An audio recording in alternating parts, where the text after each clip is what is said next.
Hello beautiful blockchain people. Today let's have a look at the price chart of Bitcoin, and I want to say that in English I haven't been talking about the price chart of any cryptocurrency for probably 2 or 3 months. So now probably I will renew this cryptocurrency market overview on a regular basis, probably once a week or twice a week. We will see. I may upload some cryptocurrency market analysis. I will talk about the price charts of some of the major cryptocurrencies applying technical analysis. And now we will talk about Bitcoin, and the current price is $19,500. So this is the monthly chart. Uh, Although I haven't been talking about the price chart of Bitcoin for 2 or 3 months in English, I want to say that to some extent we're familiar with the price chart of Bitcoin. So let me remind you that the price started pumping when the Central Bank of the United States or the Federal Reserve Bank started injecting liquidity during the coronavirus pandemic. So that was one of the main reasons for this solid pump here. And we know that at the end of last year in November, when Fed mentioned that sooner or later they will start reducing the amount of injected liquidity, namely the quantitative easing, that they will start withdrawing some of this injected money. The price formed the second top, and later in January, when Fed started talking about even increasing the Federal Reserve funds rates or the interest rate, the price of Bitcoin and the other assets, they started feeling this pressure. So since the end of last year, when the Federal Reserve Bank of the United States started talking about tightening the monetary policy stance, the price of Bitcoin started decreasing. And since then, there has been a sequence of mainly bearish candlesticks with monthly candlesticks with descending local highs and descending local lows. Yes, here at the beginning of the year, we had some kind of consolidation in January, in February, and in March. Later in April, we had this bearish engulfing. We're familiar with these candlesticks, and it was the renewal of this bearish pressure. The price was able to overcome the support of the previous local low. And now this is what we have at the moment. Three bearish candlesticks here for April, May, and June with descending local highs and descending local lows. Then some kind of consolidation started. And I will say that at the moment, we're still in this consolidation because here we have some candlesticks with local lows at the same level, and we don't see some really descending, significantly descending local highs. Here we had an attempt for bearish engulfing, although I want to highlight that it was an unsuccessful one, or at least not the perfect one, because the body of this bearish candlestick is still within the body of the previous bullish candlestick. We don't have such a solid bearish engulfing like here. Also, the local high is higher than this one, or at least at the same level, and the same holds for the local low, because this local low is a bit higher than the previous one or at the same level. So we have some kind of consolidation here at the moment. I want to say that the bears are still a bit stronger because these two local lows are descending, and the current local low for October is still below the previous one. So I would say that we're in some kind of consolidation at the moment, and but we have to be really very cautious because the bears are still stronger than the bulls. This is what I would like to say according to the technical analysis in the monthly time frame. Okay, this is the weekly chart. This is how this consolidation looks like. Of course, I want to highlight that this consolidation is taking place at approximately the level of the previous local high. When I say the previous local high, I mean the all-time high from the previous bull market cycle. So this is December 2017 and January 2018.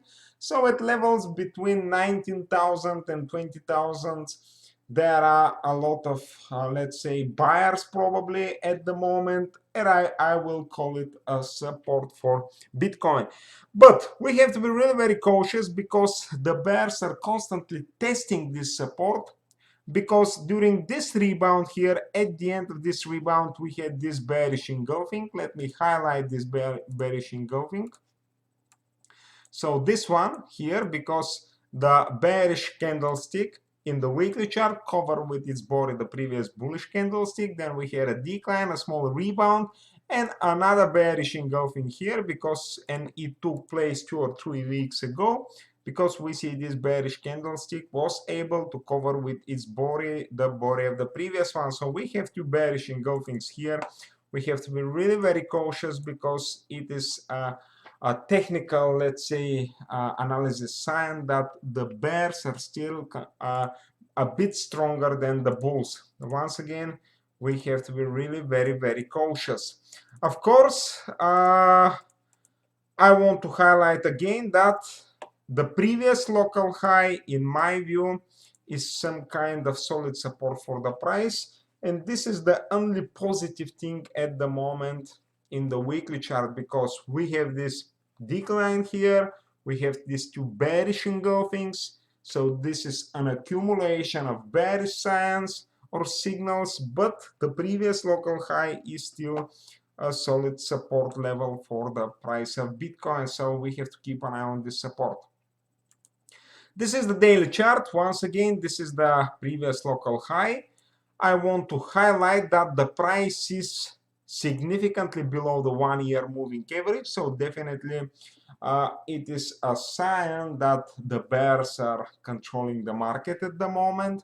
But the price is consolidating at the 30-day moving average, or this is the 1-month moving average, and the 3-month moving average, or the 90-day moving average. During the previous consolidation that took place earlier this year, the price was fluctuating near these 2 moving averages, but it faced a lot of resistance probably from these 2 or even 3 moving averages and started declining. Now we're in another consolidation phase. Let's wait and see what happens.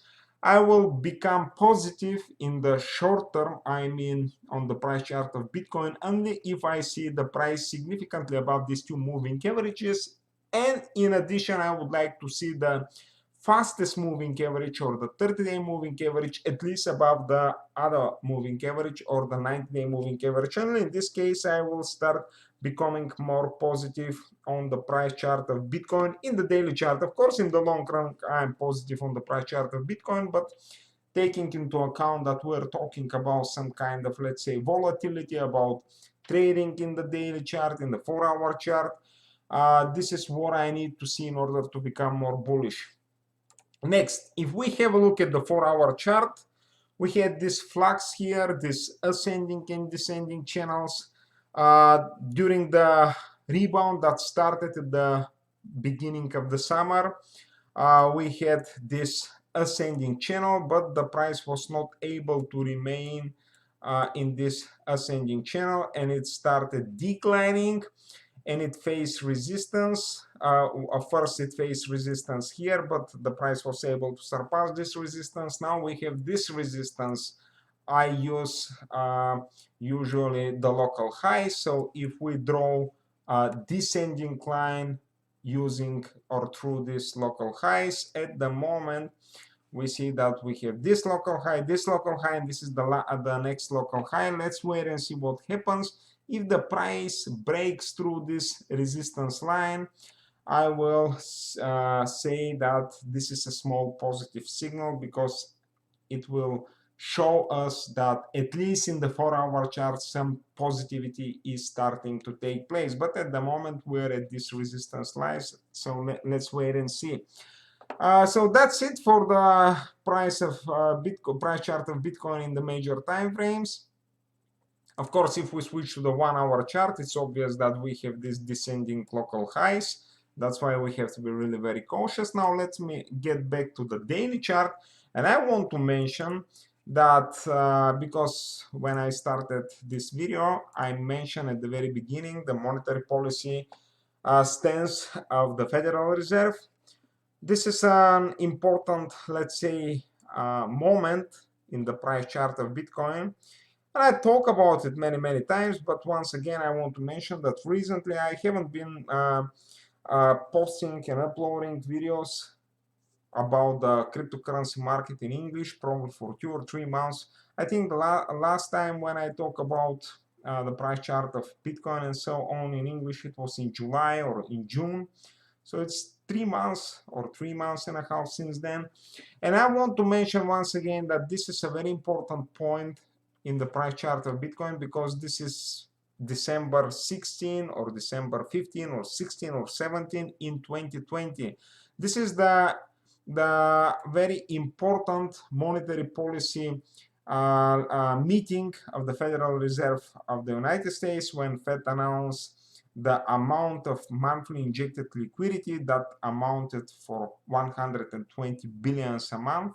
So when the Central Bank of the United States announced this huge amount of money, this amount of injected liquidity, the price started skyrocketing. And when the Fed announced that they will start changing their monetary policies, and namely they will start tightening the monetary policy stance, and even in January when they mentioned that they will even start increasing the interest rates, the price formed a local high and it started declining, and now we're at the level at which everything started. So this is a critical point. That's why I want to say that in the near future or in the midterm, I don't expect some kind of solid decline here, because this is the starting point of the very loose monetary policy of the Federal Reserve.